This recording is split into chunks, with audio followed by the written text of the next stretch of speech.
Assalamualaikum warahmatullahi wabarakatuh. Sebelumnya, izin memperkenalkan diri, nama saya Siti Rahma Juliana dari kelas 10 TJKT 1. Di sini saya akan menjelaskan modul ajar materi 1 tentang dasar jaringan network fundamental. Di sini kita akan membahas topik pembahasan.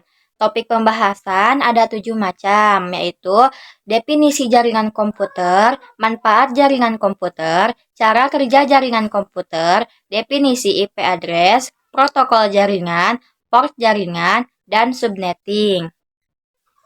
Definisi jaringan komputer. Jaringan komputer adalah kumpulan perangkat yang terhubung untuk berbagi sumber daya, informasi, dan layanan.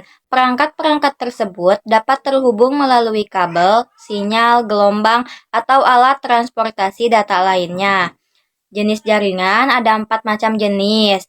Yang pertama ada LAN, Local Area Network. Yang kedua ada MAN, Metropolitan Area Network. Dan yang ketiga ada WAN, Wide Area Network. Yang terakhir ada PAN, Personal Area Network. Manfaat jaringan komputer. Jaringan komputer dapat memudahkan pengguna untuk saling terhubung dan berkomunikasi. Proses komunikasi yang bisa dilakukan melalui jaringan komputer tak hanya teks, tetapi juga saling mengirim gambar, video, dan audio. Cara kerja jaringan komputer.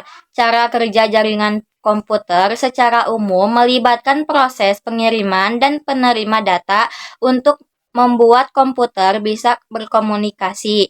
Cara kerja jaringan komputer adalah dengan menghubungkan data dari node yang jadi titik awal ke node tujuan. Jaringan komputer bekerja dengan cara perangkaian beberapa komputer dengan suatu penghubung yang dinamakan node. Node ini bisa berupa modem, hub, switch, dan peralatan komunikasi data atau data communication equipment atau data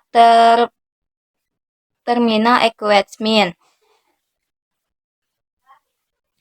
Definisi IP address. IP address atau alamat IP adalah deretan angka yang berfungsi sebagai identitas perangkat yang terhubung ke jaringan internet atau jaringan lokal. IP address merupakan singkatan dari Internet Protocol Address. Protokol jaringan. Protokol jaringan adalah kumpulan aturan dan prosedur yang mengatur komunikasi data antara perangkat dalam jaringan komputer. Protokol komputer berfungsi untuk memastikan bahwa data yang dikirim dapat dipahami oleh semua perangkat dengan efisien dan tanpa kesalahan. Port jaringan. Port jaringan adalah perangkat lunak yang memungkinkan komputer untuk terhubung ke berbagai program dan komputer lain dalam jaringan. Port jaringan juga berfungsi sebagai titik awal dan akhir koneksi jaringan. Dan yang terakhir ada subnetting. Subnetting adalah teknik untuk membagi jaringan komputer menjadi beberapa subnet port yang lebih kecil. Subnetting dapat dilakukan pada IP address kelas A, B, dan C. Sekian penjelasan dari saya. Wabillahi taufiq wal hidayah. Wassalamualaikum warahmatullahi wabarakatuh.